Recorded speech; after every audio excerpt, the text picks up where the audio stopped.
What football ground are you thinking of when someone says this? Really tough place to go. Difficult place to go. Such a tough place to go. It's a tough place to go at the moment. It was a really difficult place to go, always. But what are the toughest places to go, really? We've scoured the planet to find out.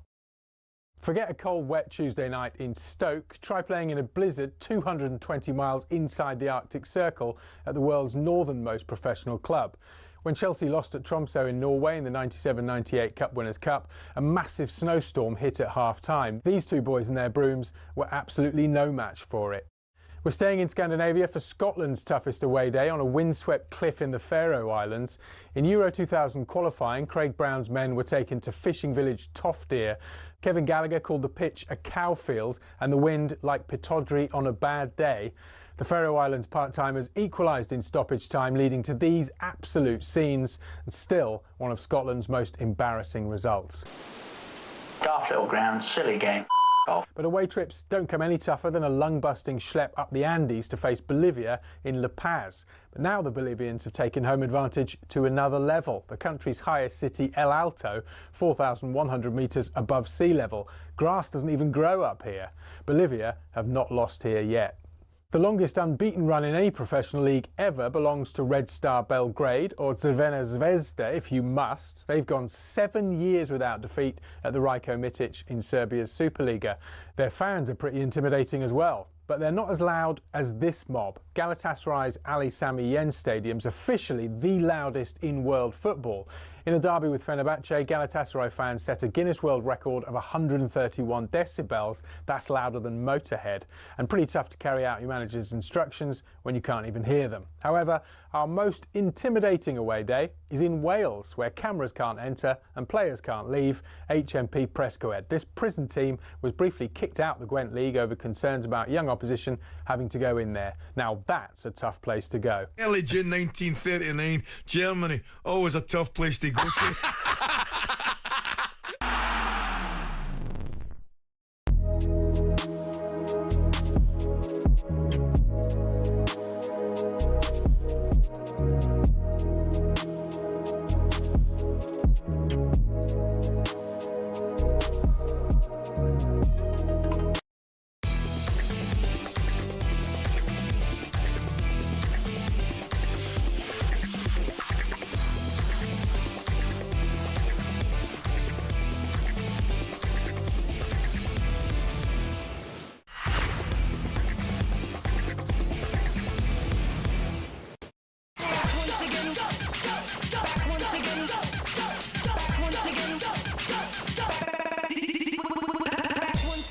Good evening and welcome to the weekend. It's the Sports Bar Weekend with me, Majestic, alongside former Chelsea and West Ham striker Carlton Cole. As we got the beautiful new background behind us. Carlton, I want a formal complaint. Where's the picture of you?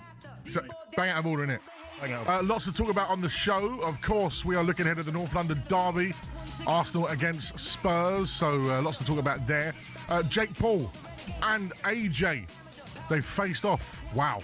It's happening. It's not AI. It's real. You've seen it. We're going to be speaking to Gareth Davies, plus the usual fun and frolics on a Friday evening. Are we going on our way day tonight with Coley? We go to Marseille tonight. Oh, there's so much to look forward to. 03 717 22 33 plus your quiz. It's all there. It's Friday. The weekend is here. It's cold outside, but bring on the heat. It's the Sports Bar Weekender. Bosh!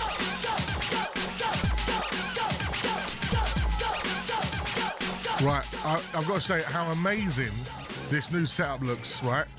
But where is Carlton Cole? Listen, mate, complaints were put in last week. Complaints were put in last week? Yeah, complaints were put in last week and they still ain't done nothing about it. So I'm not going to say it again. I only say things once. I'm going to do it. Yeah. I'm going to do it. Well, apparently producer Jack's been off for a week. He's working on it. Oh, is he? Are you working on it? Come on. I'll tell you what, the colours of it don't actually make us look a bit better on the screen, I think. I like them. I like it. I just think it's a real pub-ish, old school pub. Like, what's a good pub for you? What's a pub? Well, what kind of pub I like? Yeah, old school. You like the old school? What? The dirtier the better. Listen, you can always judge a good pub by the toilets. whatever they're old school, like retro. You know, like stinks. If it don't stink, it ain't a good pub, mate. Like Do you know what I mean? The urinals are the stand-up splashback ones. Yeah, you know what I'm saying? You can always tell a good pub by the toilet. I spent most of my youth in like a men's working club called the Percival in Enfield. The Percival, yeah? Yeah, that's where we used to watch all of the games on a Sunday. Is it? You know, you get in there for the first one, early doors. Yeah. You'd leave by the last one, Chinese at the end. Chinese at the end, the little. Yeah. What would you go for? What would you go for at the Chinese? Special right fried rice. Special fried rice. Curry yeah? sauce. Ooh. And a spring roll. Oh, lovely. But them times, that's when I was skinny. Is it, yeah? Yeah. 0371722 before the sports bar is open for business. It's Friday night. Majestic Carlton Cole. I'm in for the Catman, Adam Cattrall. He's on his travels doing his fighting stuff. Which means when I get the call up, I'm like, yes, please, Majestic Carlton. Have some fun. And of course, we are previewing the North London Derby. So 03717 223344 is the number to call if you want to talk about Spurs or Arsenal. If Spurs were to win on Sunday, this would be a defining moment in Thomas Frank's managerial career, correct? Yeah, I'd say so. It's look, he's not set the world alight, has he? Really, like he's been sturdy. Yeah, it's been good. Been grinding out the results, but it's like a really defensive minded Spurs we're looking at the moment, isn't it? It's not like exciting football. Whereas, listen, no, but you listen. I'm not saying it's bad. It's getting the results. You just said he's not set the world alight. He's come into a club that was 17th last year in the Premier League. Yeah, but it was hard to do with that team. That was hard to do. I don't know how that happened. Yeah, his first time round in the Champions League. He's currently unbeaten. Yeah, he's doing well. I'm not saying he ain't, but he's not set the world alight, has he? He's doing, mate, listen, if you've stepped up, right, your levels from Brentford, with all due respect to Brentford and big up to Brentford, right, but you've gone to this club that's expecting a load, just won a trophy, even though they finished 17th. In the Champions League, you haven't lost in the Champions League yet. You've won away at Manchester City, Everton, Leeds. Listen, I'm not saying that, but I'm talking about the brand of, okay, let's talk about a brand of football. There isn't one yet. Exactly, that's what I'm trying to say, bro. Because his first thing was come in and sort that defence out. And sort out set pieces. Now, he's done that. One of two's done. What ain't he done yet? Well, we've got better at scoring set pieces, but did you see Vicario for the goal against Manchester United? Yeah. And you know what?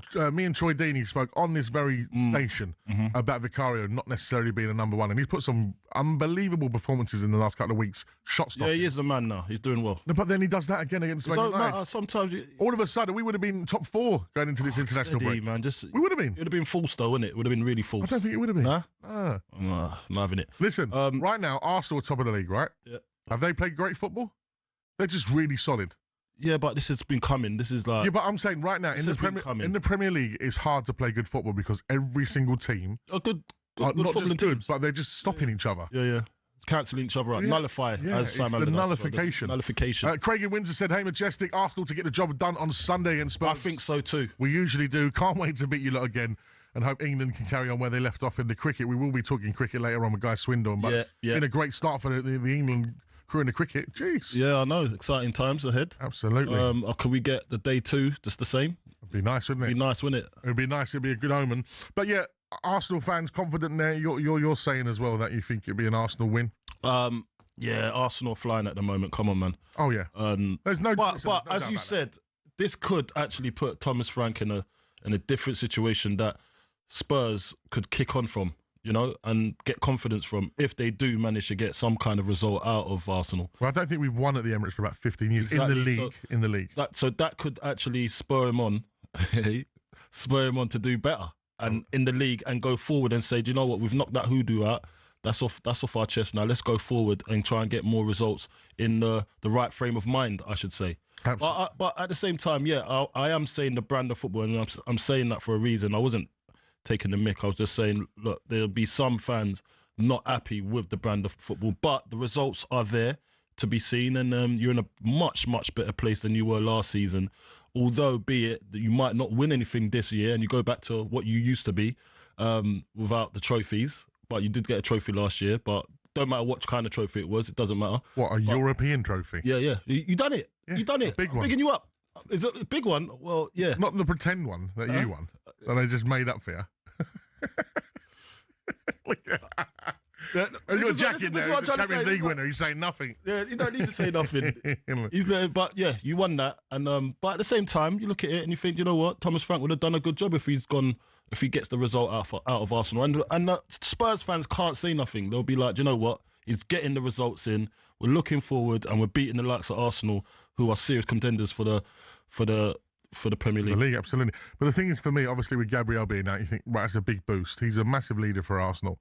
But the problem is, for me, even though he's out, I'm like, yeah, but how do we punish that? Because, like, as you said, I don't think it's the lack of a brand of football at the moment. Is we are so lacking in the forward areas with Kulusevski, Maddison. Creativity. Yeah, the creativity has been poor. Was a bit better in the second half against United. But still, we are very, very far behind in that place. So, how do Spurs beat Arsenal if they are to? No, just got to put the ball in the back of the net, put the ball in the final third. Bit of magic, as you can do it. It's just doing it on a regular basis, but it's going to be hard against a robust Arsenal team. You did say Gabriel's going to be out. Maybe that could be the chink in the armour that you could exploit. You know. But the irony is again. The eye test versus statistics is Arsenal have only scored one more goal than Spurs this season, right? So statistically, yeah. Yeah, statistically, they've only scored one more goal than Spurs, right? So we're talking about how the lack of creativity that we have, but then we'll applaud Arsenal for what they're doing. So but they're first. Yeah, I know. You know what I mean? Like that's why we applaud them, because they're first with the same amount of goals, basically. You know. It's like you can't compare. You can always because they've less stats. They've let five less in. Exactly. You know what I mean? So they've been more sturdier, and you're supposed to be sturdy as well. We're definitely so you've improved. You've improved since last season. So you're in a good place. You're in a good place. All right. It's a foundation to build on. So this is the call to arms right now to the nation, listening to the world's biggest sports radio station, and watching us on YouTube and smart TV. Arsenal fans and Spurs fans, it is your time to come on air and speak to me and Carlton Cole ahead of the North London derby. 03 717 223344. That's 03 717 223344. You can also send us a WhatsApp message as well on the same number. Do you think Arsenal win on Sunday? Is it as straightforward as that? It's an Arsenal win, no chance otherwise. Or Spurs fans, why do you feel this is the year that we could go and do what we did with Yunus Kabul scoring that header after being 2 goals down in the first half to come back and win 3-2? That team did include Gareth Bale, Luka Modric, Van der Vaart, etc. Bit of creativity in that. A lot. Yeah. So you could create something out of nothing there. 03 717 223344 is that number. The phone lines are now open. I can see it. The phone lines are open.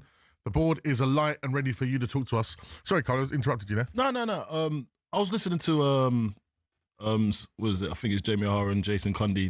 Was it yesterday or this morning? It was one of the two when they were saying who was the better top front three. Yeah. Who are you going for? Do you agree with Jamie O'Hara or in some aspect? Because I hear what you're saying. I think you can. Again, we're talking statistics. So he's going Gareth Bale. Yeah. What, he's got to be in there?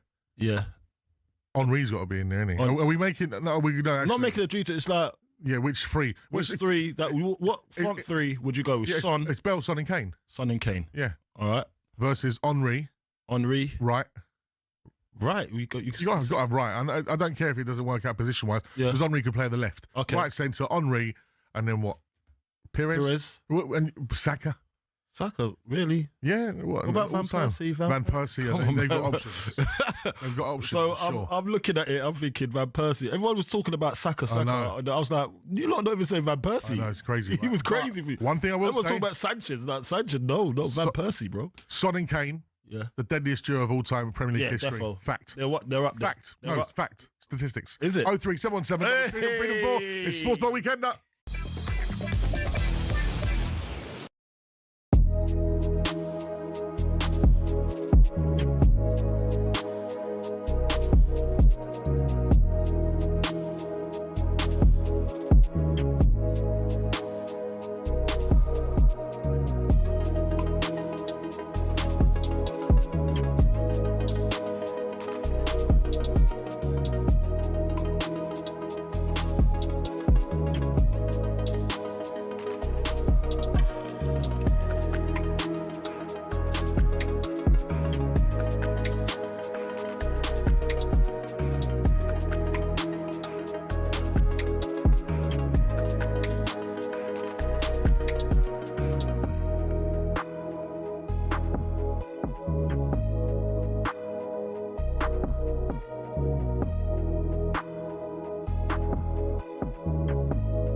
Feels like I want to do like a sort of reggae intro. Yeah, I'm in a rude boy.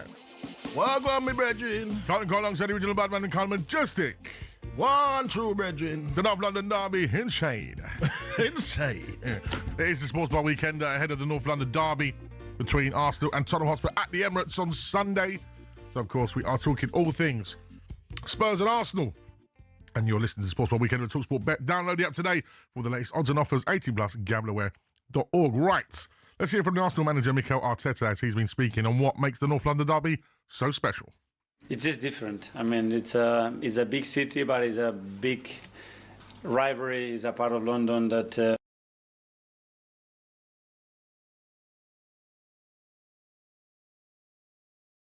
more dominant, and it's just beautiful, especially when we play at home in front of our people. We know what it means to them, and the energy that they're going to bring, the energy that the team is going to bring in every single action, and it's just a privilege to play those kind of games. So we cannot wait to get to Sunday. And that was Mikel Arteta, the Arsenal boss. And now here, Tottenham manager Thomas Frank also shared a similar enthusiasm towards the North London Derby, where he had this to say. Yeah, this is the real one. Super excited. Of course, before I stepped into the club, of course, I knew about the North London Derby. But it's when you are in it, you sense it and feel that this is important. You feel from the fans, you feel from the staff members, the players, the people that's been working here for years. This is the big one. I always say the next one is the next game is the most important game, and we'll always have that. But I'm very, very, very aware there's 2 games in a year that's even more important, and this is the first of them. And we're ready, we're up for it, we are looking forward to it, and we'll do everything we can to win. So Thomas Frank ahead of his first ever North London Derby. It's going to be a big moment for him. He says he can sense from the fans and the staff how big of an occasion it is until you're out there and you feel it. Yeah. You've been involved in big derbies, Carlton, you know what it's like. Listen, there's nothing, it's like a one-off game sometimes. The fans, the energy, the vibe, everybody's up for it. And you know as a player that you can get some brownie points after this game, whether it'll be Arsenal players or the Spurs players. Well, you mentioned that Van der Vaart. Build up to it the whole week. Van der Vaart is held in such high regard by Spurs fans because of his time in the club, but I think it's caveated with the fact that he scored in those North London derbies. Yeah. He shushed the Arsenal fans. He ran around the goal to do it. Yeah. Those moments there, you know, that's what ingrains you. You know, even with Arsenal players, of the young fans. Ian Wright always showed up in a North London derby. Yeah. Some of the celebrations that he had. It is a great derby. Let's head over to the phone lines and joining us, interestedly, about the North London derby is a Man City fan. Good evening, Lawrence. Lawrence. How are you, lads? Yeah, very well. How come a Manchester City fan wants to get involved in the debate? Me and you've got no business in this debate, but we're in it. I like it. I like it. I was hearing you going on about Tottenham as if you could bounce back. What happened with Manchester United last minute? Majestic, mate. What happened? I know. There's one name for you, mate. Vicario. Yeah. Oh, yeah, blame it on Vicario. What, the goalkeeper that's behind his line? I love this bit of backup I've got. Yes, Lawrence. I'm worried for Tottenham here. I think Arsenal are a serious side. They've got world-class players. Xavi Simons, he's lightweight and he's welterweight as a player. He's struggling in the league. Just like Florian Wirtz, with all due respect. They're both coming from the German league, both playmakers, talented footballers. But Tottenham, for me, look at that forward line. I know there's a lot of injuries. At the moment, it's shocking. It is shocking. And you know what? When I saw that Gabriel was out, I was like, that's great, but what? Nothing to strike with. No, but Hincapié, left-sided centre-back, it's incredible. And Mascara could come in there as well. They've got eight centre-backs that could all start for anyone. Booth, why? The way to winning the title. Why is it Spurs are so, competent at playing the Etihad, but when it comes to the Emirates, they just seem to bottle it? It's your cup final, Nick, because it doesn't mean anything. So you win that little trophy, you give yourself a little sky blue trophy every single season. Congratulations. But this is a step above. What I've seen from Arsenal this season, staggering, lads, is the physicality. Yeah, the way Declan Rice is running midfield. I think Odegaard's back for the game as well. I worry for Tottenham, and obviously you're unlucky with injuries, but if this Tottenham side had a Dominic Solanke, maybe someone like that, another player like that, the forward line will be more interest on the counter-attack. But the forward line at the moment for Tottenham, it looks threadbare. Don't know Kulusevski as well. Yeah, it's weak. It's poor. Worrying. Considering, like I said, we've scored 19 goals. He's a wonder, but most of them are in Van der Ven.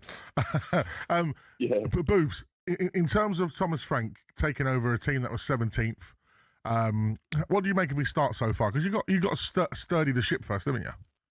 No, I like Thomas Frank 100%. I think he makes things very calm there. I think he's a very tactical, agile manager.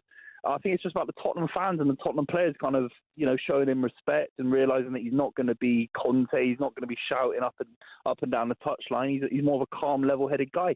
This is a 5-year plan with Thomas Frank. He's one of those exciting young managers in world football. Let's be completely real. And the Tottenham project's exciting. It's a young, successful squad that's actually lifted a trophy for the first time in 20 years. Yep. It's incredible stuff. So I think you've got to be patient with him 100%. Yeah, I agree with that. And we see that because, with Arteta, he's even grown as a manager with his Arsenal team. I remember when it was between Arsenal and Spurs to get top 4 when Conte was in charge. And going into that game midweek where Arsenal were ahead of Spurs and they had to go to Newcastle on the Monday, by the time it got to Tuesday morning, Spurs were in 4th and Conte was never going to let that drop. I saw an emotional Arteta go into those games, and I think that sinks into his team. He seems a lot more composed now, Arteta, doesn't he, Booth?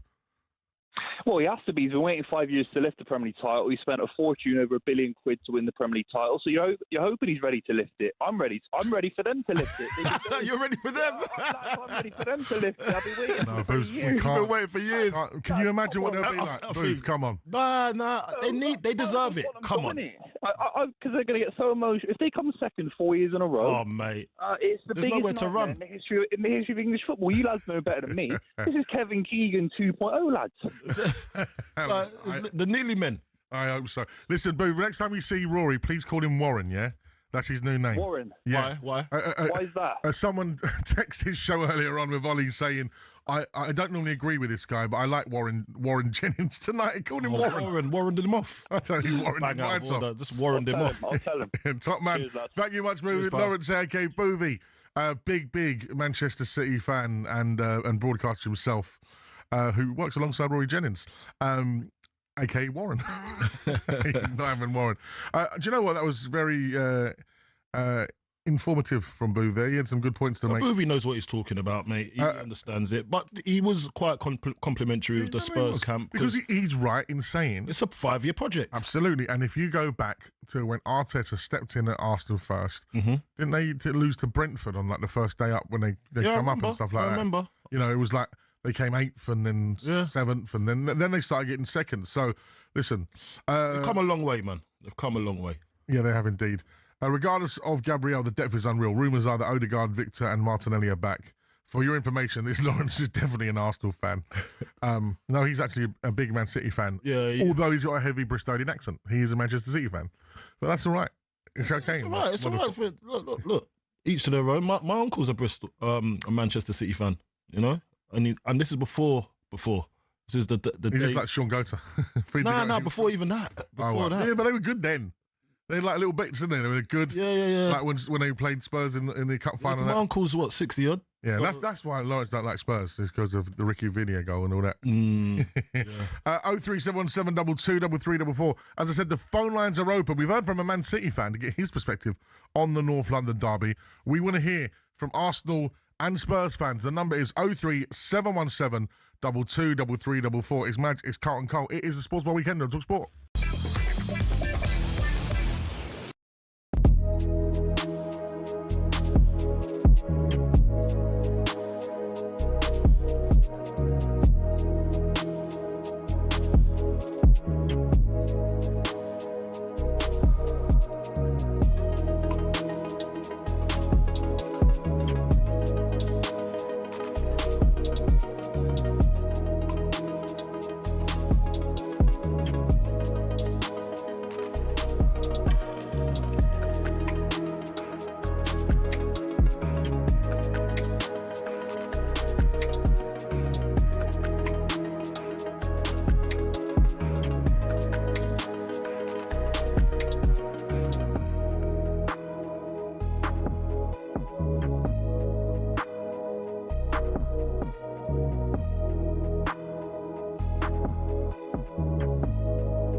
Selector, man.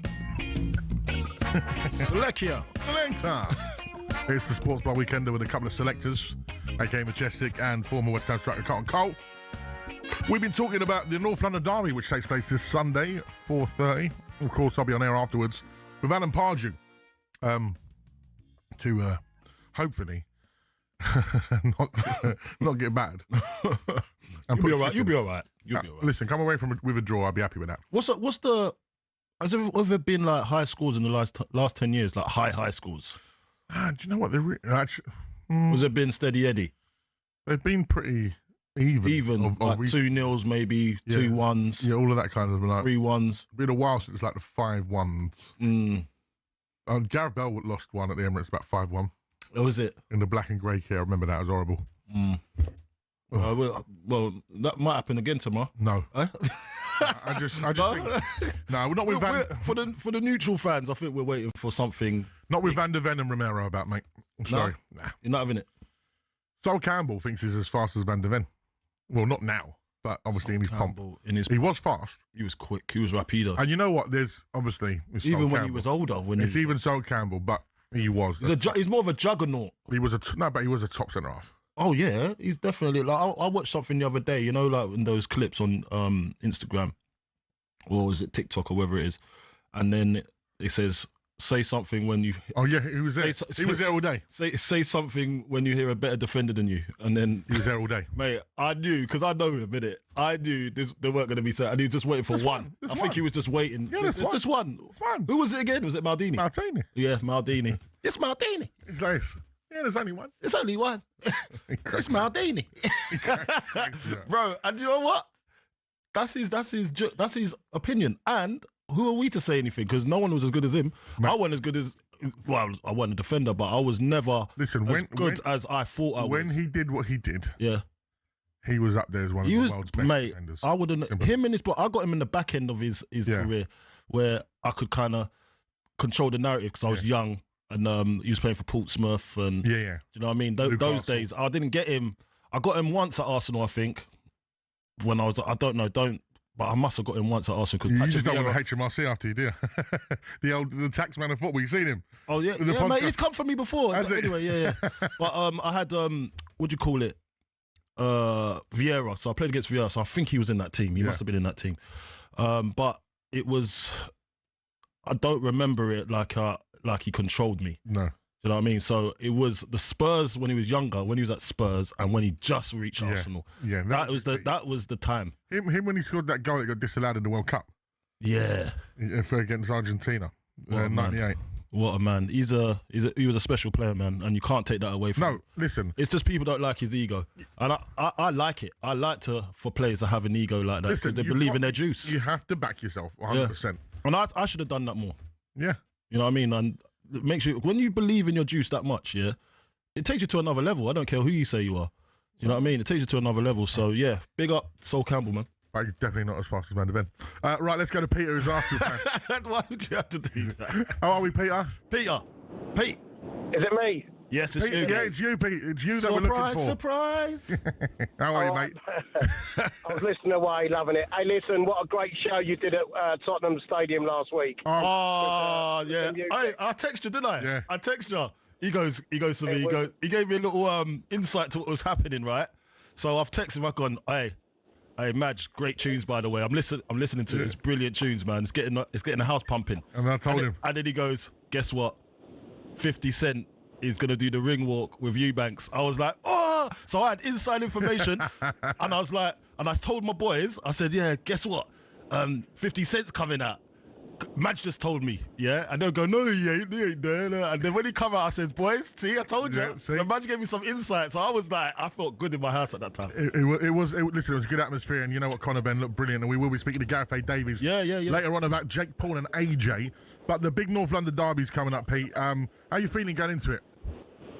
Well, this is what I've done, right? So you'll have to bear with me with this, right? So I'm a season ticket holder, yeah, at the Mighty Emirates.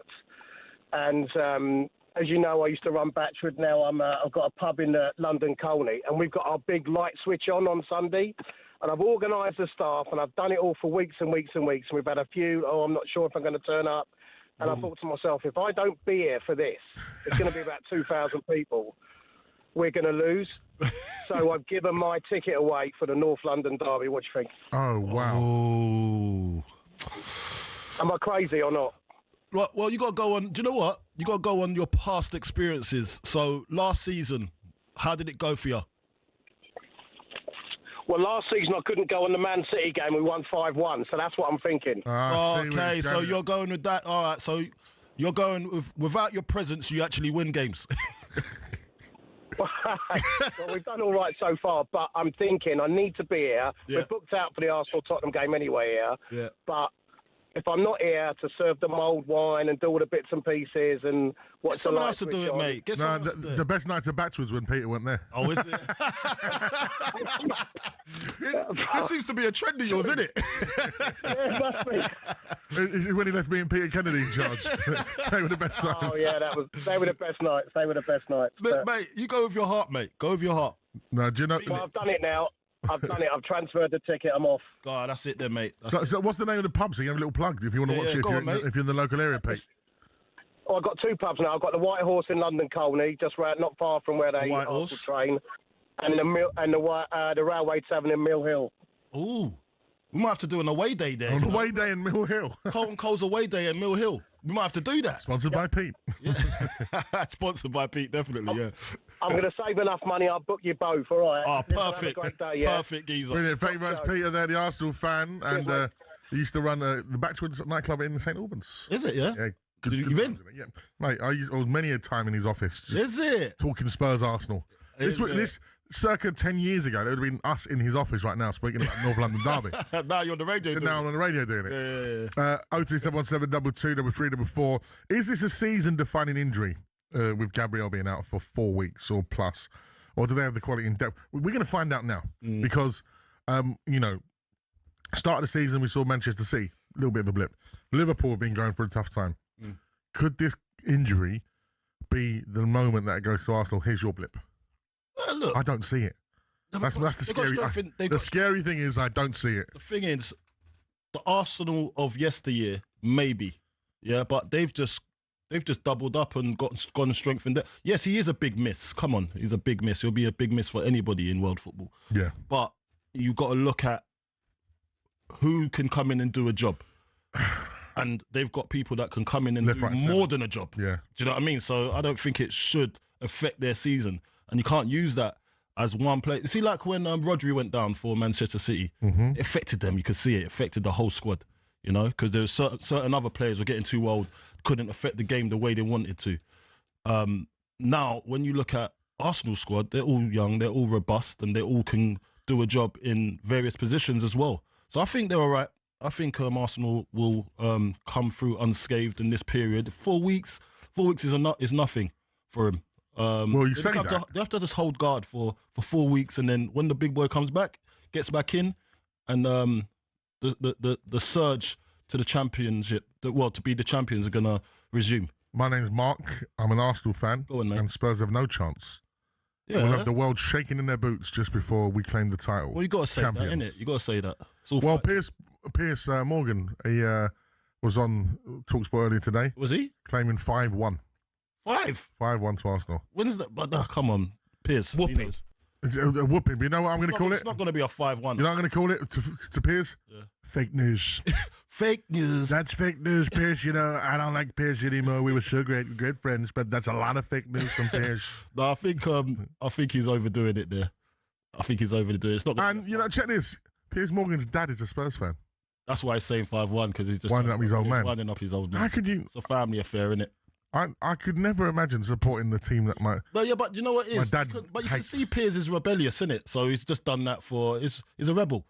You know, in his own household, he wants confrontation. He does, doesn't he? Wants it. He doesn't wants want a peaceful life. No, he doesn't. He loves it. He thrives off it, you know? So, yeah, I could see that. I could see it not being 5-1, and I could see it probably being more down to 2-1, maybe 3-1. Right, just to bring you back to that 4 weeks not being a long time, right? Maybe in your day, 4 weeks was a long time because it's 4 games. Arsenal have 8 games in 4 weeks. Cool. So, I know, it's hard, isn't it? It is. It's a different landscape now. Yeah, because it's the festive period. That's why. That's why it's a bit more hurtful. And check this. Hurtful. They got the North London derby, right? We've got some big games coming up, yeah. And then do you know what's next? Man. Bayern Munich. Bayern. And then Chelsea away. See this in the next 3, if I see Arsenal, yeah, and you can clip this up, put it everywhere, I'm going to get loads of stick, right? If I see Arsenal turn up in the North London derby, win, beat or even draw with Bayern Munich, yeah, and then beat Chelsea away, just give them the title now. Hey! That's it. I can say that all you set every single test is there, and they pass. If they pass those, it's early. I know it's early. Do you know what it is? Endurance. Yeah. Endurance is key for Arsenal. It's not about what we know they can do. They could be anyone on their day. It's the endurance. It's getting it over the line at the last minute. The last 5-6 games. Have they got the nerve? Have they learned anything from? Have they got the minerals? Have they learned anything from Have they got their the failures? Cojones? Yeah, that's all. Like, I know they can get there. Yeah. I know they can get over there. But can they endure the rough patch when it comes? Can they get the 1-0? Can they get the 2-1? Can they get the last minute goal at the end? They did it at St. James's Park in Newcastle. Yeah, no, I know. But when it counts, not now. When it counts, because you're going to get there. Oh, that is the point of. That's the point that I'm talking about. Arsenal fans, what do you make of it? 03717223344. I want to hear from Spurs fans. I've not heard from any Spurs fans yet. Big up nervous, man. The nervous. Angry Matt. You ever heard Angry Matt when he calls the Spurs fan? No. So he's a big Spurs fan, and you know what? He's got a what do they call it? Like a hot dog and burger van outside. It's bigger than just a burger van. I've undersold it there, but he's got 2 plots outside Spurs, and he's been inviting Jamie and Jason down for a burger for ages. Yeah. Mate. So we go there. I've been there. We're having an away day there. Is it? Yeah. So it's called what? Was it called? I don't actually know. It's Angry Matt's Burger Store. Angry Matt Burger Store. Is it called Angry Matt? I'm waiting for North Angry London's Burgers. finest. North London's finest. And you know... So does he live up to his name? It is very good. Is he always angry? My son now, every time we go, goes, can we go and see Angry Matt? Oh, is it? Yeah, Leo's loving the hot dog. Okay, cool. Big up to Angry Matt. But he's at the Emirates, so he won't be serving any hot dogs this weekend. Okay. You are listening to Sports Bar Weekend on talkSPORT with talkSPORT Bet. Visit talksportbet.com today for the latest sign-up offers. 18+, gambleaware.org.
Las Vegas, baby, on talkSPORT. That's right, thanks to our friends at Virgin Hotels Las Vegas. We're giving you and a friend the chance to win the ultimate trip of a lifetime to Viva Las Vegas. Picture this, you and your best mate, me and Carlton, flying upper class from London to Vegas, checking into a luxury spa villa for 4 incredible nights at the Virgin Hotel Las Vegas, cheering from the stands as the Las Vegas Raiders take on the Kansas City Chiefs. And to top it all off, £5,000 in cash to play with. So clear your calendars from January the 2nd to January the 7th. That'd be a nice birthday present for me. Because nothing starts 2026, the new year, like Vegas. Good luck! 21 plus, UK excluding Northern Ireland. For a chance to win, text WIN to 83338. Text at £2 plus standard network rate. Bill payer's permission required. Or call 03434239761. Calls are charged at standard rate. All entries must be received by the 28th of November at 4 p.m. This is a network promotion. Run across talkSPORT, Virgin Radio UK and Talk. Full terms and conditions at talksport.com. Las Vegas, Cole, you fancy it? Oh, man. What a prize that is, mate, by the way. Yeah, upper class. Upper class? I know. £5 grand in your pocket. £5 grand. Cool, blood. And not just that, of course, you get access to the Virgin Club House at Heathrow Airport, which is absolutely fantastic. It's crazy. What a prize that is. Oh. That is a great prize. That is one definitely to enter, so good luck. Yeah. Right, Burnley take on Chelsea this weekend. Cole Palmer is still injured. Chelsea's Cole Palmer will be absent for another week because he's fractured his toe when he stubbed it on a door on Wednesday night. The England forward is set to resume first-team training this week after 2 months out with a groin injury. Chelsea fans, how concerned are you by Cole Palmer's absence? First and foremost, can we on the text right now on 03 717 223344 all hypothesise on how he actually stubbed his toe? Mate, what did he do? Come on. Mate, he might have just been sleepwalking to the toilet, he's woken up, and then he's just stubbed his toe going to the toilet and didn't notice that he dislocated it, because I've done something like that before. Really? Yeah. A lot of the boys and girls outside in the gallery think it might be him playing football at home. Or that. It could be that. Like kicked a table, kicked a chair leg, or you don't know, but it would be definitely because he loves the game, doesn't he? So he's probably playing football at home. Has he possibly done it by wrestling at home? Nah, I wouldn't say he's a wrestler. Doesn't look like a wrestler? Don't look like a wrestler. A kung fu kick? He looked like he can kick someone's head off. I just don't think he's a violent character. He's too chilled for that, isn't he? He's more chilled. I don't understand what he could be doing, but going to the toilet at night in the dark and then stubbing his toe. Well, let's see if Enzio Maresca can share End of the bed. Chelsea manager Enzio Maresca spoke earlier today at his press conference where he provided an update on the injury status of Cole Palmer. Is probably not available for tomorrow for sure, Barcelona for sure, Arsenal for sure. Unfortunately, he had an accident at home 2 days ago, and he, how you say, his toe, yeah. And yeah, but it's nothing important. But for sure, he's not back next week. Yeah, but it can happen. Can happen. I wake up many times during the night, to go to the toilet, and I eat my head, my leg, my everything. So can happen. Oh, see, look, I've never even heard that, and I said the same thing.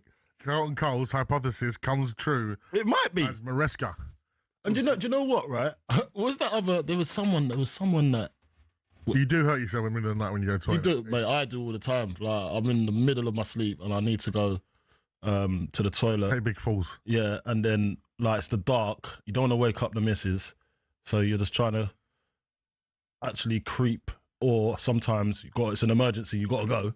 And you're up quick. And then you go too quick and you forget that the leg of the bed is right there. And especially you've got a new bed and you haven't got used to it. Yeah, it's a painful one. You know what I mean? So it can happen.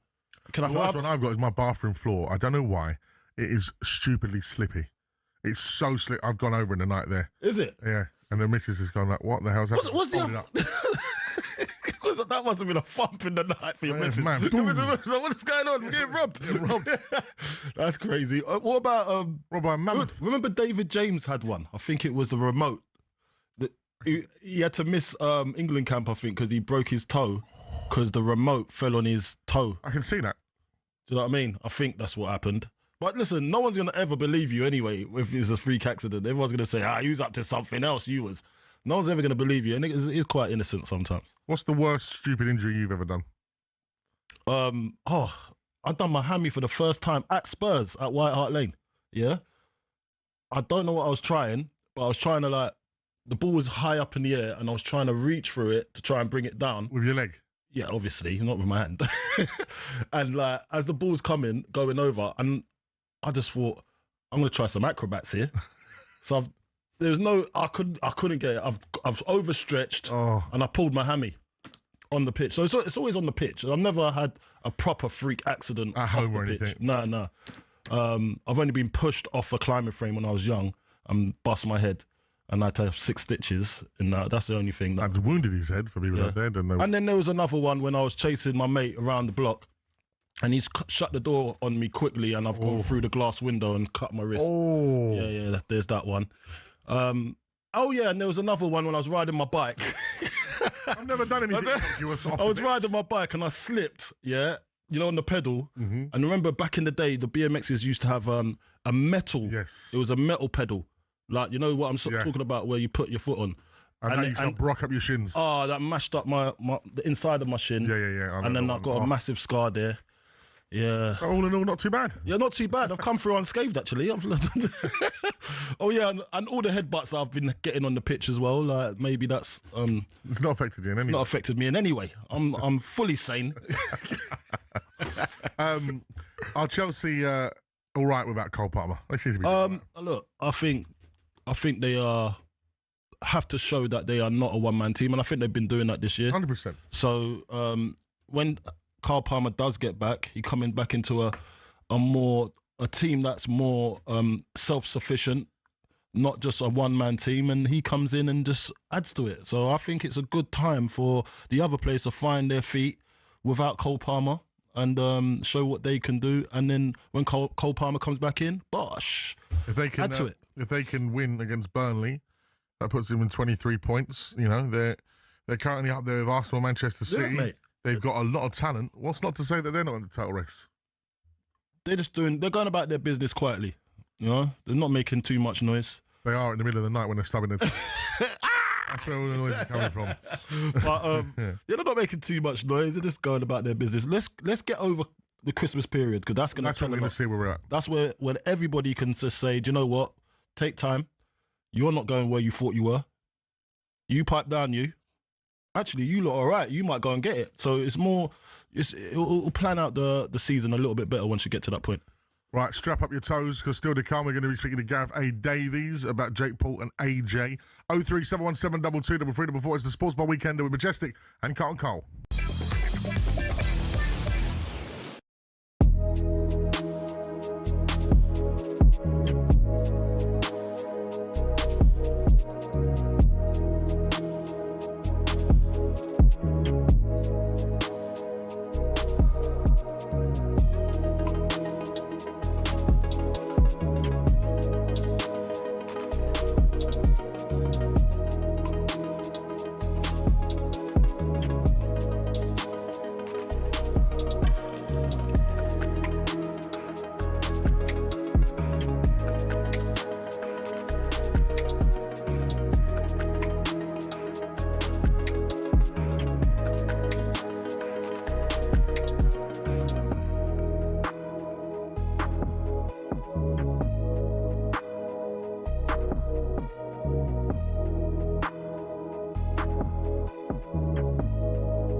Formula One. It's a sport often seen as insular and elitist, but it's seen a meteoric rise under its owners Liberty Media, not only in popularity and viewership, but in the ability to almost print money. From greater access to more races, here's how it happened. For decades, Formula One was owned and run by one man, Bernie Ecclestone.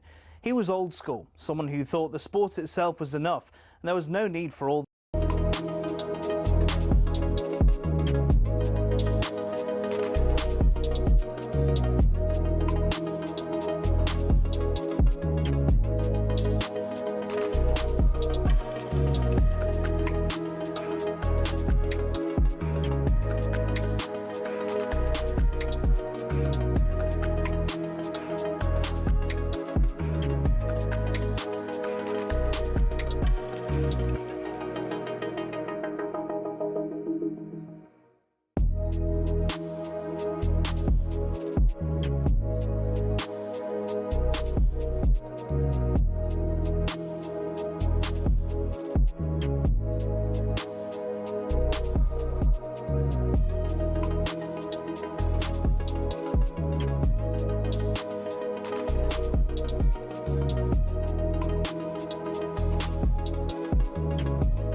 Good evening and welcome to the Sports Bar Weekender here on talkSPORT. Me, Majestic, in for the Catman, Adam Catchell, alongside former Chelsea and West Ham striker Carlton Cole. Still to come, we're going to be looking ahead to the weekend's EFL action with Adrian Clark. Also, we're going to be speaking about that incredible first day of the Ashes for England with Guy Swindle later on, as well as, of course, Friday Night Trivia. Wouldn't be the same without that. We're going on an away day to Marseille with Carlton Cole. But still to come as well, we're going to be speaking boxing as AJ faces off with Jake Paul. Yes, Jake Paul, the guy that was on Disney TV about 10 years ago. Unbelievable. 03717 223344. It's Majestic Carlton. It is the Sports Bar Weekender.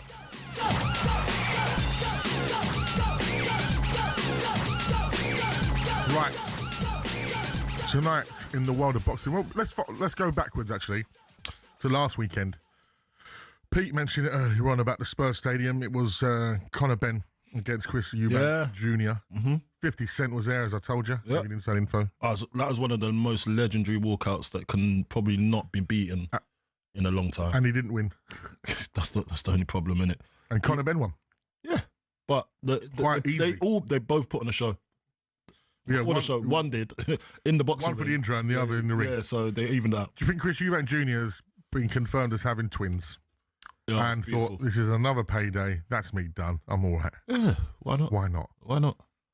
How much was it said they got paid? Well, there's a lot of money. It's a lot of money in it. A lot of money. So, yeah. And now Conor can start focusing on, if he gets down to that 147. He's got some big prospects, big fights that he could go into. But What are we saying? What level are we saying he's at? Because obviously he's. I think if he goes down towards that 147, he can become world champion in that division. You think? Yeah. At the moment, I think it's Rolly Romero's got one of the belts. Yeah. He beat Ryan Garcia, didn't he? In New York, I was there. I'll tell you what. Is he better? I think Ryan Garcia would be good test for him. Yeah. I'll tell you what. Really? Let's find out from the man who is the oracle of boxing, and he knows everything, and he'll be able to tell us more. It's Gareth Davies who joins us now. How are we, Gareth? Very good evening, gents, from Miami. Yes, it's 27 degrees here at the moment, and I'm loving it. Gareth, I tell you what. Last night, my love for you increased even more so. Yeah. And to be fair, I got a little bit hot under the collar seeing Gareth speaking fluent Spanish at the bare knuckle boxing. He's got the lot. He's got the lot, mate. He can do anything he wants, this guy. Gareth, I was impressed how you handled that, mate. It kicked off, didn't it? It was fantastic. It was all my. You can hear me. Yeah, it was all my fault, I'm afraid, because you were goading them. I was doing stirring, goading. The Cuban Fuentes was really chatting. Fernandez, the Mexican, was coming back at him and saying, "You need to do your talking. You're talking too much." And I said, "Boys, come on.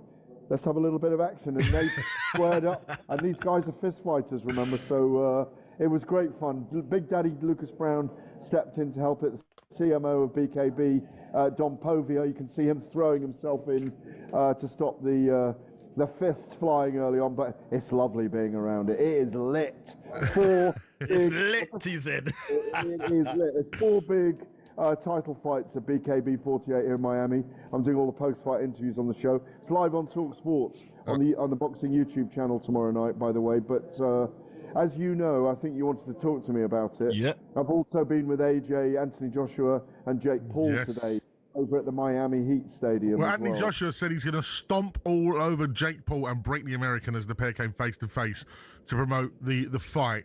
AJ looks as serious as he does, Gareth, and I think he's got to go out there and put on, an Ngannou-style performance. Because when we saw that knockout with Ngannou, we thought, hang about, AJ is back at his best. And then obviously the fight against Dubois did not deliver that same energy. He's going to want to prove himself. I know it's against Jake Paul, but he needs to do this in a brutal fashion, I almost think. Yeah, he's laid down his gauntlet. He's laid down the gauntlet. He said what he's going to do. He's going to smash him up, knock him out, and hurt him. 8 3-minute rounds. He's very serious today, but he was light-hearted at times as well. He's taking it very seriously. You can tell that he felt fresh. He's been in camp. He revealed that he would have been fighting on the undercard of those 4 world title fights in Riyadh, believe it or not, tomorrow night. So look, I don't think he's underestimating Jake Paul. He's not going to allow himself into that mindset. And I think he's going to go in there and seek and destroy. On the other hand, I went to speak to Jake Paul behind the curtain afterwards. Nikisa Bidarian, his manager, had a little go at me over saying that it demeans boxing, that Joshua and Jake Paul are stepping into a ring because it's dangerous. Maybe it shouldn't be sanctioned. They had it out, or Nikisa had it out with me. But Jake Paul was like, listen, I am into deluded optimism. And it's an amazing way of putting it because he looks out to the universe for the biggest challenges. He's an extraordinary person to be around, Jake Paul. And I could feel Joshua's excitement, but I didn't feel any fear from Jake Paul. Wow. He really believes he can do it. I don't think he can do it. Weird things happen in boxing, but for the sake of boxing... For the sake of boxing, yep.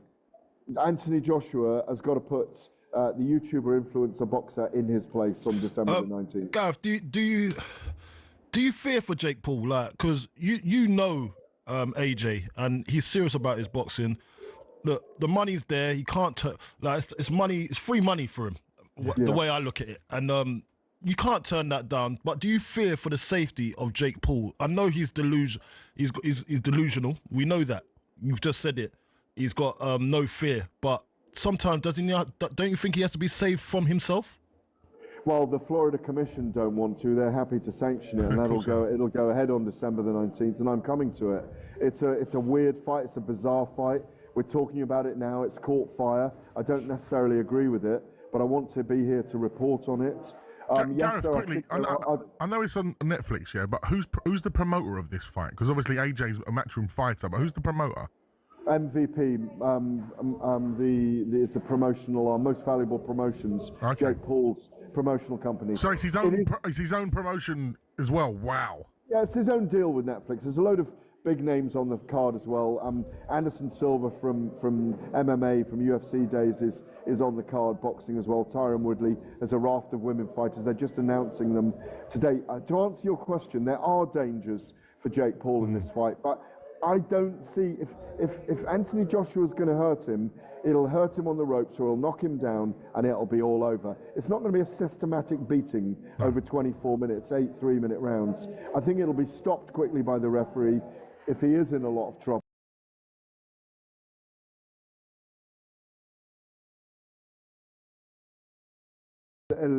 Gallardo de Oro. Basically, he's saying, this is what he's dreaming into the universe, if I pull off the improbable, or if I make the impossible happen, it'll be me facing Tyson Fury next year, and he can get revenge over me for his brother, or I can get revenge over Tyson Fury for his brother Tommy Fury beating me. I tell you, he's got a huge pair of cojones on him to go for this. He looked very small standing there. I saw it. He was looking at AJ's chest, Gareth. He was looking at his chest. It was actually quite, it looked silly. I was thinking, you have to look up, because I know he didn't want to look up, but you have to look up because the world has to see you look into his eyes. And he was looking at his pectoral. It was a bit weird for me. I just can't see it, Gareth. I'm not even a boxing expert. I just can't see it. And I don't see... I want him to be saved by his team. His team's not saving him right now. Like, say, listen, this is one step too far. I know you're a dreamer, but this is too much for you. Jake Paul is only 3 centimetres smaller than Rui, who knocked out AJ and won. Yeah, but that's a boxer with hands. That's a boxer with hands who's been boxing his whole life. I wouldn't worry about the height difference. It's just the fact that you've got a professional boxer, a 2-time unified heavyweight champion in the ring with a former Disney and YouTube star who, don't get me wrong, been boxing for 5 years. Been boxing for 5 years, who looks handy, to be fair. Yeah. You'll knock me out. You'll knock me out. Absolutely. Yeah. I just want to move away quickly from that fight, because me and Coley were speaking about last weekend, Gareth. You were there at the Tottenham Stadium.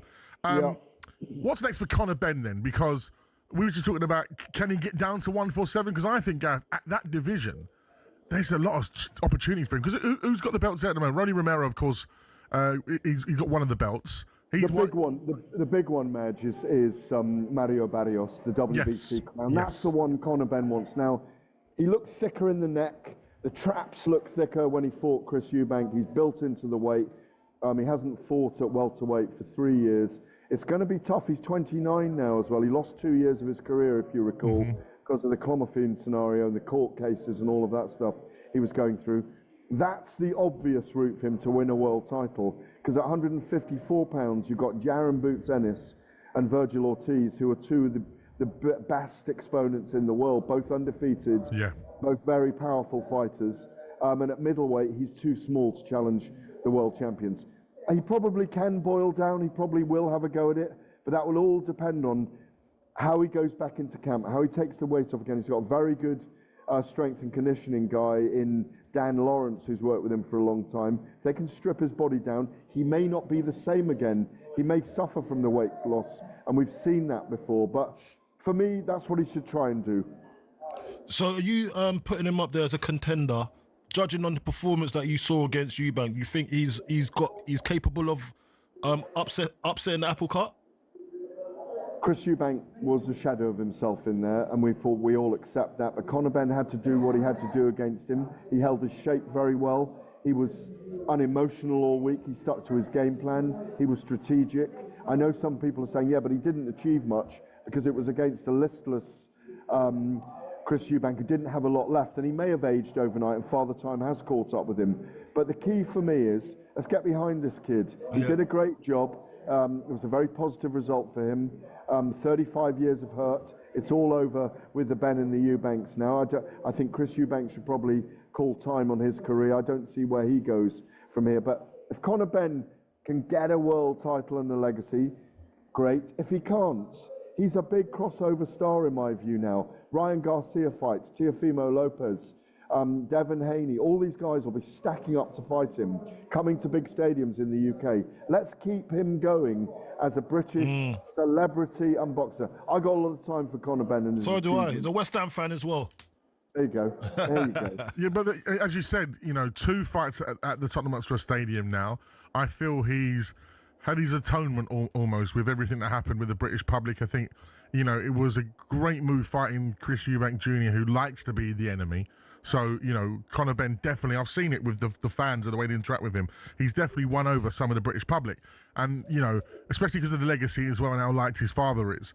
Like you said, keeping him up there as a celebrity British boxer is going to really help because he's going to sell tickets. So, even people like Lewis Crocker, quick enough to put his name forward for Conor Benn because they know that there's a payday. There's a big payday there, isn't there, Gareth? He's the golden goose for Lewis Crocker. He's the golden goose for Mario Barrios. He's the golden goose for those other big American names, Garcia, Lopez, Haney, that I mentioned to you, because they'll all feel they can beat him, but they all know that they'll get a big payday and they might get 60, 70,000 in a stadium. He's a box office star, there's no question about it. And my soundings, even after the first fight in April, his stock rose. Young people love Conor Benn. They love his emotional nature. They love the fact that he's been through a lot. People like a story from rags to riches, but they also like a story where a guy's fallen to the depths. He's plumbed the depths through the last 3 years, and good luck to him. I just think you'll see his promoters, you'll see Eddie Hearn put him in the biggest possible fights, and I think he is a big box office star. Absolutely. And then just quickly before you go, you mentioned Devin Haney, of course, who takes on Brian Norman Jr. tomorrow in Riyadh in another big card. There's been so much spice on that one with the fathers going at it as well. Yeah. Who do you think wins that one, Gareth, before you go? Tough early rounds for Devin Haney, who's very slick against a very powerful Norman. But I think for me, by the end of that fight, Devin Haney will have outboxed him. I think Anthony Yarde will put up a great fight against David Benavidez, but I think it'll be a war in the middle rounds, and it wouldn't surprise me if Benavidez stops Yarde late. Sam Noakes is fighting Abdullah Mason for a world title fight as well. That'll be brilliant. And it's a fantastic card, but I happen to be here doing BKB 48, doing the 4 big fights here as well. Barry Jones from Wales, one of the legends of bare knuckle, against the American Cub Hawkins. Big Daddy Lucas Brown is fighting for the world's heavyweight title here against, as I said, Gustavo Trujillo, a brilliant Cuban.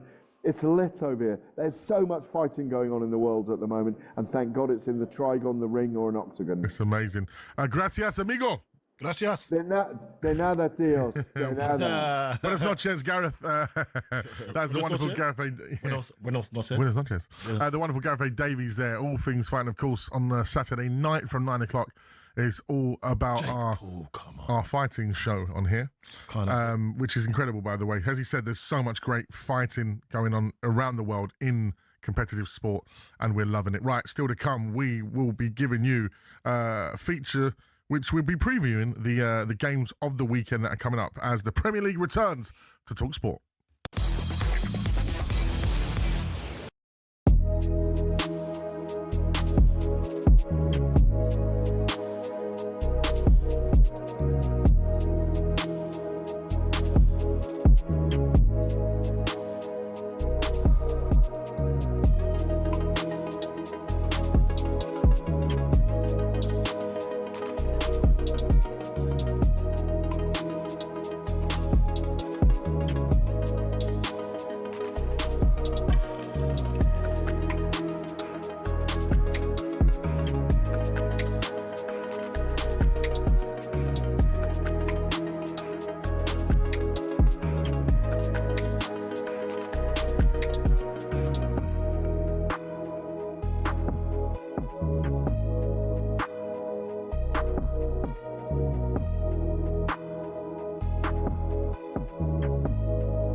beds tonight. I don't know. They're just sounds like a fake Bruno Mars record, doesn't it? They went from like Bruno Mars or Gym Class Heroes. AI Bruno. AI Bruno. Welcome back to the Sports Bar Weekend with me, Majestic, in for Adam Catchwell, aka the Catman, aka Foxy Bingo. Foxy Bingo. And Carlton Cole from West Ham, Chelsea striker. Still loads to come as well. Thank you to Gareth Davies for that brilliant chat. All boxing. Jake Paul, mate. Oh, mate, he's in for a cojones. No, well, cojones or stupidness. Oh, stupid cojones. Right, it is now time to get the latest odds with talkSPORT Bet. Bring it on with talkSPORT Bet. Download the app or visit talksportbet.com for exclusive offers and bonuses. 18 plus, gambleaware.org. Right, it's time for us to look at the following games this weekend in the Premier League as Liverpool take on Nottingham Forest. 3 p.m. kickoff this Saturday. Liverpool, of course, wanting to get back to winning ways. It's not been great for them in the Premier League, is it? Nah, not yet. They've not got going, but they're still not that far off. I know. Do you know what I mean? Like, so. Well, they're 8th. They're behind Man United now. Yeah, they are, but they've lost 4 of the last 5. And they need to just get back on to win ways. Win that first game, go again. They got battered by City. They've got the team. They've got the team for it. It's just not clicking, and Slot's gonna have to find a way. I don't know. It's just not a great season for them so far, and the expectations were obviously high at the start of the season. You go and buy some proper renowned, high caliber players, and it just hasn't clicked. So the fans are in every. They don't want to even hit. I think the fans, Liverpool fans, and I've got friends that are Liverpool fans. Whenever you talk about their team, they say, "I don't want to talk about it. I don't want to talk about this. Could we talk about something else, please?" They are upset. But you know what? I've said it before, and I say it again. This season was always going to be difficult after what happened in the summer, right? With poor Diego Jota and his brother, right, Andre. And you know what? After seeing the limbs, by the way, of Scotland in the week, right? So hearing Andy Robertson talk about Jota, oh, mate, it had me in tears. I don't know if you saw it. He was talking about how all day he couldn't help but think about Diego. And he goes, because at the last World Cup, Diego missed out because he was injured. And they talked about this World Cup. And obviously Robertson didn't get to the last one with Scotland. He's like, mate, imagine us at the World Cup together. Can you imagine if it happened? Imagine that dream with your friend. And, okay, the way he talked about it was such a beautiful, beautiful moment. Yeah. And you can see what it meant to him. Still affecting them across the whole squad. 100%. And, you know, I've mentioned it before. And you know what? Again, it's elite sports. And, you know, people just sometimes... emotions. But at the end of the day, human beings are emotional. And what's happened is something so adverse that no manager's trained to deal with this. No team are trained to how they can move on from this, because you never move on from it. You learn to cope. Exactly. You learn to cope. And you know what? And Liverpool this season, I'm willing them on, man. I really want them to do, not just because Arsenal are doing so well, but, you know, with everything that's happened. I just want them to get through this season. Get through the season. It was always going to be a hard one for them. Agreed. But I thought at the start of the season, because they were winning games and they weren't playing well, I thought it would. And backs against the wall stuff, yeah. Yeah, and I thought, okay, they still got this. They're still in their feelings, which you'd expect them to be, but they're still gaining results. But that kind of wore off. The luck ran out, and now they have to find a new way to try and get back onto that winning way. Yeah. And they have it. A winning way they know very well. They've got it. They just got to find that spirit again and get there. And who are we to tell them how to do it in circumstances like they find themselves in? Well, since Sean Dyche has come into Nottingham Forest, he's shored things up, hasn't he? With 2-0 against Man United, a draw in Europa, Dyche, and then that big win at home against Leeds United, which is effectively could possibly be a 6-pointer. It's going to be difficult for Liverpool, but I see a Liverpool win at Anfield post the international break, get back to winning ways and sort of go again, I think. You'd like to think that, but I think Dyche's got other plans. I know he's got other plans. I see Liverpool win. Yeah. I say a draw. Bournemouth, West Ham, your lot. West Ham looking a bit better. I was messaging you about Potts. Yeah. After that. Oh, yeah, you did, didn't you? Yeah. That was, thank you, mate. Yeah. That was nice of you. Recognising the hard work? Yeah. Well, it's not just me. It's a team effort. You know, when people are doing their bit. You recognise when you got good players and you try and and market them in the right place and the right spirit of mind for the manager to see. And he's got to do the rest, the boy, and he's done it. And Kev Keane's got a massive part to play in that. Mark Noble, his dad, Steve Potts. So you see him playing out in the Premier League now, and all his coaches that have been involved with him, see him playing in the Premier League, just gives you a sense of pride, you know. And then on top of that, when you talk about Bournemouth, they started brilliantly. Then the last couple of games, obviously Villa they got battered at Manchester City. We're two in a row, man. Yeah. So Bournemouth, you better watch out. I think it's a West Ham win. I think this is going to be a big away win for Nuno and West Ham. I think you're right. Yeah. I think you're right. I think we're starting to head up some steam. We're about to get to the next level under Nuno. I think the camp is looking good, smelling good, feeling good. When you go into camp, it's upbeat. I was talking to Freddie Potts the other day actually on West Ham United Ironcast podcast, and he was upbeat about everything. I love that. That's the energy you want. Yeah. Newcastle, Manchester City, of course, which is 5:30 kickoff on Saturday. Newcastle currently in 14th. Manchester City flying. Great win against Liverpool. Haaland doing bits as well. I only see a Man City win. I think Newcastle are going to struggle this season. I think there will come a point where Newcastle start questioning Eddie Howe this season. I think managing the Champions League again. I don't think you can really question him just yet. I think it will happen. He's allowed to have an off season. But he had that off season, didn't he? The last time it happened when they went Champions League and the league form dropped a little bit. Do you remember? Yeah, but you got to understand their squad ain't deep like that. It's not like I know, that. But their starting 11's very good. They lost their best striker. But they got a decent replacement. I don't think that's the problem. He's good. No, their away form is the problem. It's abysmal. Their away form's the problem, and I think you look at them and you think, do you know what?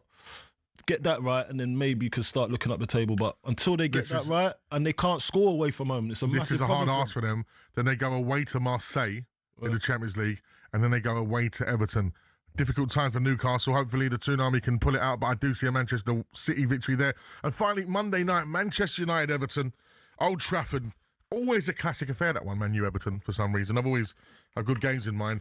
Amram doing a lot better this season. Only having to play that one game a week, I think, really suits and trying to get his message across. What's Dashi? Moisey. Moisey, sorry. Moisey's one of those guys, man. He just churns out results when you're not expecting it. Yeah. He'll make it hard for Man United at Old Trafford, definitely. He definitely will. But I'm looking at it as a Man United victory, to be honest. Yeah, you can't really see. I've looked at Man United. They're at home. Good win against Fulham at home last time. Then they went their way to Sunderland and got a draw. I'm going to say score draw there. You got a score draw? Score draw, yeah. I think another draw for Man United. Man United Everton this Monday, presented by Adrian Durham. Commentary from Sam Matt, face of former England midfielder Danny Murphy. That was the look at the latest action. Thanks to talkSPORT Bet. Terms and conditions apply. 18+. Gambler.org. Bring it on with talkSPORT Bet. Download the app or visit talksportbet.com for exclusive offers and bonuses. 18+. Gambleaware.org.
The Sports Bar Weekender.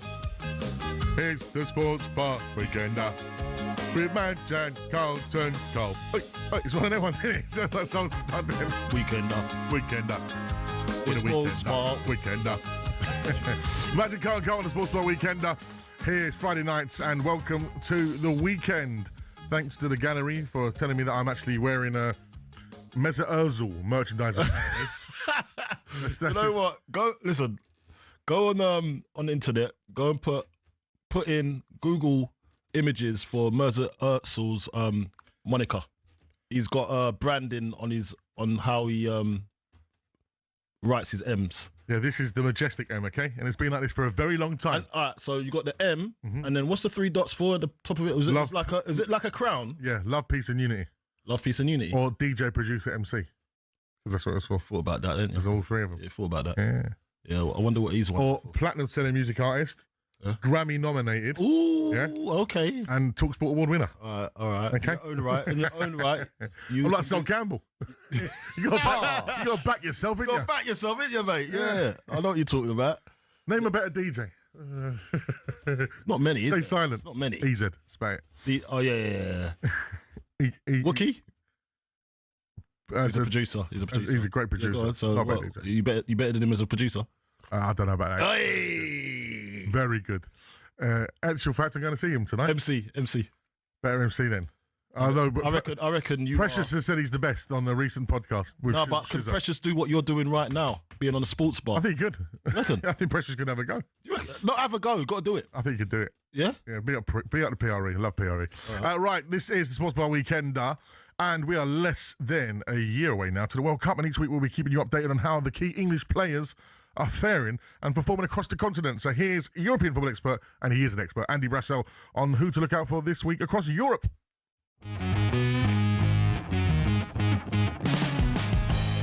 Jude Bellingham's mixed fortunes on England duty have made headlines in Spain this week, ahead of La Liga's resumption, with Real Madrid heading east to Elche for their next game on Sunday night.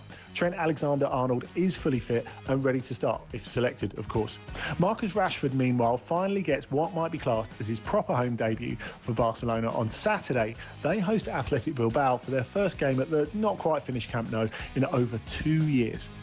It's a big one for Fikayo Tomori and Ruben Loftus-Cheek. They face Inter in the Milan derby on Sunday night. Meanwhile, Jamie Vardy has a chance to topple the joint leaders in Italy. His Cremonese face Roma on Saturday, and the Leicester legend has 2 goals in his last 4 games, one of those having been against Juventus. Harry Kane will try and help Bayern get over their first drop points of the season last time out, looking for a 14th Bundesliga goal of the campaign already at home to Freiburg. Joe Bellingham and Borussia Dortmund face direct competitors for the Champions League places Stuttgart, also on Saturday afternoon. Finally, in France, Lyon might have to get by without both our English favourites, Auxerre, on Sunday afternoon. Tyler Morton suspended and Ainsley Maitland-Niles, who scored a brilliant goal against PSG last time out, under the weather. Get that man a can of energy drink. Right, and for more in-depth review on all that's happening across Europe and European football, make sure to tune into the Transfer Express show with Danny Kelly and Andy Brassell from 9 o'clock this Sunday evening, of course, after my show with Adam Pardew, The Final Word. You can also listen to the best bits of Danny Kelly's Trans Europe Express podcast, which is available every week on the TalkSPORT app or via your favourite podcast platforms. Right, I demand Andy uses a proper mic next time, yeah? If we're going to give him... It's not on, is it? If we're going to give him this prime time slot, yeah, we deserve his proper mic, yeah? That's an iPhone. That's not even an iPhone message. That is a WhatsApp. Do you reckon? I know so from the sound. This is my field. Yeah. Sound. You know about sound. I know about sound. You're a sound man. Yeah, I'm a sound boy. Yeah, sound boy, selector. Right, let's now get all the travel advice from our very own Carlton Cole. It's now time for this. Everywhere you go, always take the weather with you. Everywhere you go. Carlton Cole's away days. Oh, hello. He's got a life by the cojones, mate. Always take the weather with you. Everywhere we go. Yes, so here comes another episode of Carlton Cole's away days. This should be a podcast in itself. Well, episode 7. We're working on it. Toonami, yeah? This is towards the Toonami. The Toon. Top of the tune. How's it go? Top of the tune. All right. How's it go? Fuckers the Tainers all mate. That's it. The top of the tune. That's Is the that top of the remix? tune, you know. Bad. That's bad, isn't it? Oh. Top of the time. Is it top of the time? Top of the time, it's all mine. Top of the time. What is it? Fog on the Tyne. Oh, is it fog? Yeah. I thought it was top of the time all the time. Hey, anyone that knows me knows I'm not good with lyrics. It's not as bad as my wife's. You know, Blame It on the Boogie by Michael Jackson. Blame It on the Boogie. Yeah. Don't blame it on the sunshine. Yeah. She thought it was Feminine Boogie. Feminine. Feminine Boogie. Oh, wow. I know. What about his other one? Mama say, Mama sa, Mama cook. What was he saying there? Something about Masaka. Are you sure? Now, apparently, it's I'ma say it, and I won't stop. I'ma say, and I won't stop. Yeah, I'ma say it, I won't stop. Apparently. I thought it was Mama say, Mama kusa. I always thought it was Mama say, Mama kusa. But apparently it's I'ma say it, and I'ma say it, and That sounds, Mama say, that sounds better anyway. But apparently it's I'ma say it, and I'm Anyway, let's go to Carlton Cole's away days. Tsunami! All right, so the Tsunami, pack your sunglasses, your black and white stripes, and your loudest lungs because you're heading to Marseille. That's right. You and your mates are going on a trip to the Mediterranean's wildest football city, a place of sunshine, stunning harbours, unreal food, and fans even louder than you. Yes, really. From Bouillabaisse to buzzing bars, hilltop forts to beachfront beers, and Marseille is here to give you sun, scenery, and a Champion League night you'll never, ever forget in a million years. Strap in, it's Marseille, but make it Geordie. Okay, so where are we going first? I got bars and pubs for Newcastle fans. The Queen's Victoria Cup, was it called the Queen Victoria Pub? It's called Vieux-Port. Classic British style pub right on the old harbour, big screens, fish and chips, and the proper away day vibe. What does Betty say about it? She's giving it 5 star. Yeah, 4 months ago she said a good place across the old port, nice inside, and out with friendly people. We had the nachos and they were good. But Jim Bouvard, who was there 4 weeks ago. What did he say, mate? The Queen Victoria, the temple of forced consumption, where you're greeted with a tight smile and a menu as long as the doctoral thesis. A menu so varied, in fact, that you immediately understand the secret. The freezer must be running at full capacity. Everything is frozen, quickly prepared, without flavour or effort. But of course, the prices are worthy of a home-cooked restaurant. Oh, wow.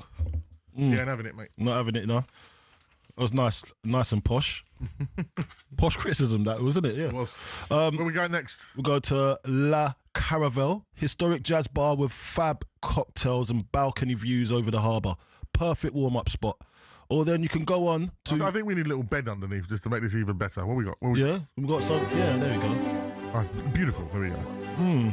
Bar della Marine. Yes. The iconic local bar with cheap drinks, great atmosphere and waterfall fronts. But a 1 star from Zachary Tarrant, Carlton. Yeah. Spilled hot soup on my grandmother. I've got to say this again. No. Gave it a 1 star because God, Zachary Tarrant is just 4 years ago, by the way. About Zachary Tarrant, he's not the son of Chris, is he? I don't know. But he spilled hot soup on my grandmother and scalded her. Scalded her. Oh, he scalded her. Then told us to leave for making a mess. That is a wind-up. How do you spill hot soup on your grandmother? That's bag out of order. So the waiter or waitress has spilled hot soup on his grandmother. Yeah? Welcome back to Who Wants to Be a Millionaire with me, Zachary Tarrant. And then told them to leave for making a mess. That's bag out of order. Imagine the questions. That can't be real. Imagine the questions on Who Wants to Be a Millionaire. Did you A, scold my grandmother, B, insult my son, C, scold my grandmother, or D... I'm sorry, why are we laughing? We shouldn't be laughing. We shouldn't be laughing, but they also got another 1 star from Jeff Weller. I went in there, after 2 seconds, I got kicked out in the stomach. No, I got kicked in the stomach by a barkeeper without no reason. Don't go in there, people. They are crazy. How are you getting kicked? Maybe it was the nan on the way out. How are you getting kicked in the stomach by a barkeeper? Maybe there was the nan kicking him on the way out. She's been scolded. She's fuming. That's Jeff Weller's best mate. Tarrant. Anyway, where to eat? Le Miramar. In Vieux-Port. Fancy a splurge, famous for Bouillabaisse. I think that's what. Marseille's legendary fish stew. Bois le Basset. And Anton Duval gave it a 5-star rating, saying wonderful place, right on the water. Excellent friendly service with a wonderful choice of food, focusing on fish and seafood. Lovely. Then you've got Chez Etienne in the Panier district. Old school Marseille pizzeria with wood fire pies and provincial dishes. And Ersel Akidin said, I was planning to eat there, but the waiter didn't let me in because I'm single. That's really not a nice attitude. God, no, surely not. Go there, table for one, no, I'm mate. not You're a weirdo. You're a weirdo, mate. Get What do out. you mean I got a partner so I can't? Mate, I love a table for one. I love a table You for are one. wasting a seat though, ain't you? You are wasting a seat. For them, that's like 50 quid down the Get drain. out, you British scum. You have no date. You are undesirable. Yeah. Unless you go in there and order for two. Listen, I'll do you a deal, yeah? I ain't got a date, yeah, but look, I'll pay for the other seat.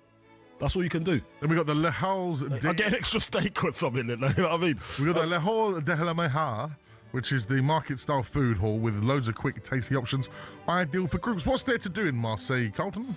Things to do. Go down the old harbour, the Vieux-Port. The centre of it is a caf. There's cafes, there's boats, there's bars, and brilliant views. Then you've got the Basilique Notre Dame de la Garde. That sounded. That didn't sound French, did it? The way I said it. It did, to be fair. Hilltop church with insane panoramic views over the city. Then you've got the Le Panier district, old, colourful, artsy neighbourhood full of street art, shops and cafes. All right, so I'm talking to Newcastle fans right now. We got suggested Newcastle rate. Yeah. Tuesday, 25th November, the Tsunami and on the way to Marseille. Tsunami. It's Monday. It's the morning. What are we going to do first, Carlton? Where are we going? Well, we're going to go. We're going to wander through the Panier district for photos, street art, and souvenirs. I can see the Tsunami doing that. Yep. Then at lunchtime, we're going to grab some pizzas at the Chez Etienne or try proper Marseille food at the Le Hall de la Major. And then afternoon where are we going to be singing the Blade and Races, man? Yeah. I've got a place for you. You go down there, you hit the Queen Victoria by the harbour for early pints and pre-match atmosphere. For something scenic, stopped at La Caraval, which I told you about before, for cocktails with a view. And where do I get kicked in the stomach, man? What time does that happen? If that's what you want, pre-match, 5:30 to 6:30. Metro, go to Metro or taxi towards the stadium area, yeah, and get last pints at the O'Malley's, or local bars around Prado. Nice, man. And what about after the game, man? I'm a bit hungry, man. Look, you could go for a post-match meal down at you go back down towards the Vieux-Port, and for late food and drinks, grab a kebab, pizza, or late meal around Cours Julien or along the harbour. Oh, the lads, you should have seen us coming. I ain't got a clue what you just said. That's what there, we're mate. singing. So that's what you can be doing. Away the lads! Don't forget, on Tuesday, 25th November, Marseille, Newcastle in the Champions League. It's going to be on talkSPORT, presented by Adrian Durham. Commentary from Sam Matterface and former England captain Stuart Pearce. And about 5 o'clock on that evening, you can get kicked in the stomach somewhere or have your grandmother scolded. It's Carlton Cole. It's Away Days. There we go. Always take the weather with you everywhere you go. Carlton Cole's Away Days. Oh, hello. He's got a life by the cojones, mate. Always take the weather with you everywhere you go. Right, still to come, we've got live trivia. Matt will be in the studios, Magic and Carlton Cole. It's the Sports Bar Weekend Up.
Majestic Carlton Cole alongside the one called Majestic, the Grammy nominated alongside the one called Skrillex and Don are gone.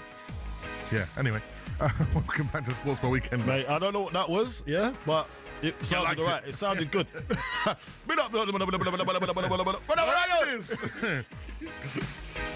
on, mate. Last time I was on with you on live trivia. Yep. Against Matt. We had Mick or Pete because it was Halloween. Welcome back, Matt.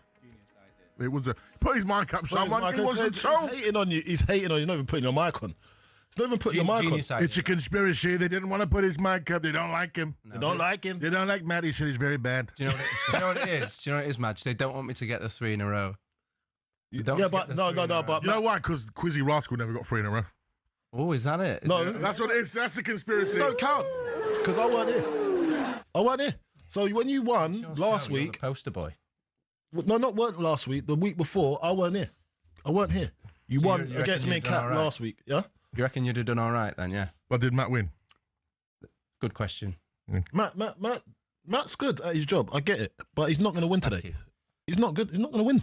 Listen, Matt beat the Sports. He's not getting a hat trick on this show. It's not happening. Okay, right. So you've got the potential of a hat trick. What have we got this week, mate? So the big North London derby is upon us on Sunday. Mm-hmm. I want you to tell me the 12 Premier League players via number of appearances in the Premier League that have played for either Arsenal or Tottenham. So the top 12 players by number of appearances in the Premier League that have played for either Arsenal or Tottenham. They don't have to have made all those appearances for Arsenal. So, for example, someone's got like 300 appearances across 3 clubs, but they've played for Spurs or Arsenal. If they've played one game in the Premier League for Arsenal or Spurs, they may well be on that list. And they could have played for West Ham or whoever. Yeah, anyone. Okay, so should we start the proceedings quickly? Top 12. Let's go with Hugo Lloris first. Spurs goalkeeper for 10 years. Go on then. Lock him in.